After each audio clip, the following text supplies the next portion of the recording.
বঙ্গে উদ্বেগ বাড়াচ্ছে জিবি সিন্ড্রোম। ধনেখালিতে জিবি সিন্ড্রোমের উপসর্গ থাকা এক ব্যক্তির মৃত্যু হয়েছে।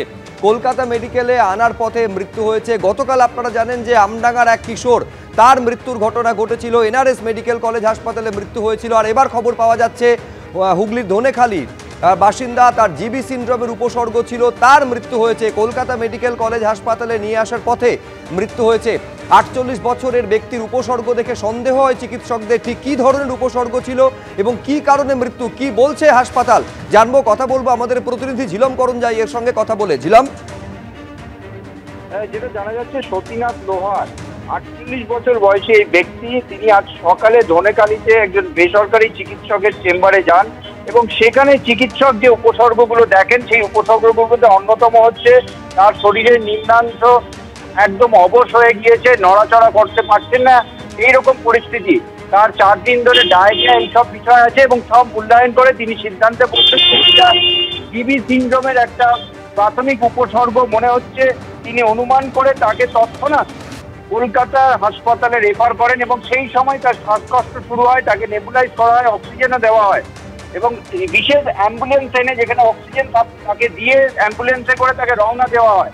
কলকাতা মেডিকেল কলেজে সে আসে এবং কলকাতা মেডিকেল কলেজে নিয়ে আসার পর পরিবারের থেকে চিকিৎসক জানতে পারছেন যে কলকাতা মেডিকেল কলেজে নিয়ে আসার পর এমার্জেন্সিতে দেখা যায় যে তিনি যা চিকিৎসা দেওয়া হচ্ছে তাতে তিনি সাড়া দিচ্ছেন না, তার কোনো পালস নেই। অর্থাৎ চিকিৎসকরা সেই মতো তার কাগজে লিখে দেন যে হসপিটালে নিয়ে আসার আগেই তার যে পরিস্থিতি তাতে তার কোনো পালস নেই, সাড়া দিচ্ছেন না চিকিৎসায় এবং তাকে মৃত বলে ঘোষণা করা হয়। এরপরে পরিবার তার দেহ নিয়ে ইতিমধ্যে হাসপাতাল থেকে বেরিয়ে গেছে, তেমনটাই পরিবার সূত্রে জানা যাচ্ছে এবং হুগলিতে তাদের বাড়ির দিকে রওনা দিয়েছে অ্যাম্বুলেন্সে করে। ধন্যবাদ ঝিলম। আর এবার আপনাদের দেখাবো আমডাঙ্গার গতকালকের ঘটনা। আপনারা জানেন জিবি সিন্ড্রোমে আক্রান্ত এক কিশোরের মৃত্যু হয়েছিল। এবার জগদ্দল জিবি সিন্ড্রোমে আক্রান্ত আরও এক কিশোরের মৃত্যুর খবর পাওয়া যাচ্ছে। গত 26শে জানুয়ারি ওই কিশোরের মৃত্যু হয় বিসি রায় শিশু হাসপাতালে।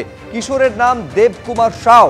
ওই কিশোরের বাড়ি উত্তর 24 পরগনার জগদ্দলে। 1 সপ্তাহ ধরে হাসপাতালে চিকিৎসাধীন ছিল ওই কিশোর, এমনটা খবর স্বাস্থ্য ভবন সূত্রে। বিসি রায় হাসপাতালে আরও 2 শিশু চিকিৎসাধীন। এই 2 শিশুর মধ্যে একজনের অবস্থা সংকটজনক।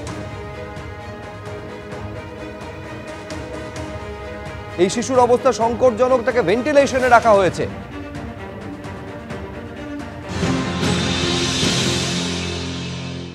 এখন তাহলে আপনাদের হাসপাতালে দুটো আছে, 2জন ভর্তি আছে। আর 26শে জানুয়ারি যে মারা গেছে সে কোথায় বাড়ি? সে জগদ্দল দক্ষিণ উত্তর 24 পরগনা। কতদিন ভর্তি ছিল? ওই অল্প দিনই ভর্তি ছিল, কয়েকদিনের মধ্যেই মারা গেল, 5-7 দিনের মধ্যে।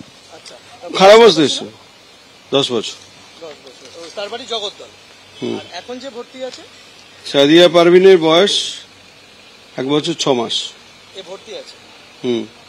এও বাদুড়িয়া, নর্থ 10 বছরের বাচ্চা। 10 বছরের বাচ্চা। তার মারা গেল কেন? মানে কি সমস্যা হয়েছে? ওই ভেন্টিলেটর সাপোর্ট দিয়েও হলো না। কিছু কিছু মানে ক্যাজুয়ালিটি হবেই তো। এই তো নিউরোলজিস্ট বললো সবাইকে আমরা 100% বাঁচাতে পারবো না, যতই সাপোর্ট দিই যা থাকুক। আমাদের আইভিআইজি ভেন্টিলেটর সব সাপোর্ট দিয়েও সবাইকে 100% সার্ভাইভ করবে না, কিছু ক্যাজুয়ালিটি হবে। তাহলে আপনাদের হাসপাতালে এই মুহূর্তে 2জন ভর্তি। হ্যাঁ, 1-2 ডিসচার্জ, আমরা ভালো আছি, স্টেবল আছি। তাকে আইভিআইজি দিয়েছিলাম, সে সেরে যাচ্ছে, বাড়ি ছেড়ে দিচ্ছি। ওটা মালদা। হ্যাঁ, যে খারাপ সেও উত্তর 24 পরগনা।